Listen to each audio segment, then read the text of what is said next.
ఓం నమో నారాయణాయ నమః, గోవిందాయ నమః, విష్ణువాయ నమః. ప్రతి ఒక్కరికి ధనుర్మాసంలో ఈ ముగ్గు అనమాట వైకుంఠ ఏకాదశి అని ముక్కోటి ఏకాదశి వేసుకోవాలండి. ప్రతి ఒక్కరు ముక్కోటి ఏకాదశిని వైకుంఠ ఏకాదశి కూడా అంటారండి. ప్రతి ఒక్కరు ఈ ఏకాదశిని ఈ సంవత్సరం 2025 సంవత్సరం ఎప్పుడు వచ్చిందని చెప్తాను. ఎప్పుడు వస్తుంది, ఏ రోజు వస్తుంది, ఈరోజు ఉపవాసం చేయడం వల్ల ఏ ఫలితాలు ఉంటాయని ఎక్స్ప్లెయిన్ చేస్తానండి. ప్రతి ఒక్కరికి చెప్తాను.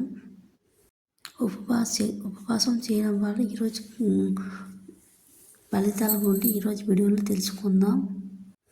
ఏకాదశి తిథి శ్రీ మహావిష్ణువుకు చాలా ప్రీతికరమైన రోజు కాబట్టి మురాసరమైన సమయంలో ఘోర యుద్ధం తర్వాత మహావిష్ణువు విశ్రాంతి తీసుకుంటున్న వేళ ఏకాదశి రోజు ఒక దివ్య కన్య శక్తి ఉద్భవించడం వేళ అసుర సంహారంలో శ్రీ మహావిష్ణువుకు సాయపడడం వల్ల పురాణ కథనం ముక్కోటి ఏకాదశి ఎందుకంటే ప్రత్యేకత అంటే శ్రీ మహావిష్ణువు మురాసురుతో ఘోర యుద్ధం చేసి మురాసురుకి సంహమిస్తారు.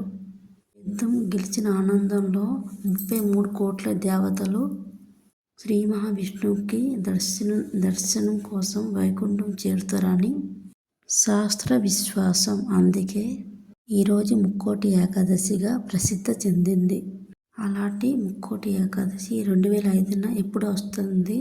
29 నైటు అంటే మార్నింగ్ అంటే 30న మంగళవారం మార్నింగ్ 3:30 స్టార్టింగ్ అంటే అయ్యి బుధవారం 1:30 ముగిస్తుంది. ఒక సంవత్సరం మొత్తంలో 25 ఏకాదశిలో ఉపవాసం చేయడం వల్ల పుణ్యం లభిస్తుందండి. ప్రతి ఒక్కరు ఏకాదశిని అనమాట సరిగ్గా పాటించండి. విష్ణుకి అత్యంత ప్రీతిమైన ఏకాదశి ధనుర్మాసంలో ముక్కోటి ఏకాదశి అనమాట. ప్రతి ఒక్కరు ఈ ఏకాదశిని అనమాట టెంపుల్కి వెళ్ళి పూజ చేసుకొని ప్రతి ఒక్కరు ఉపవాసం ఉండి మధ్యాహ్నం అంతా నైట్ ఉపవాసం ఉండి ద్వాదశి పారాయణం చేసుకోండి.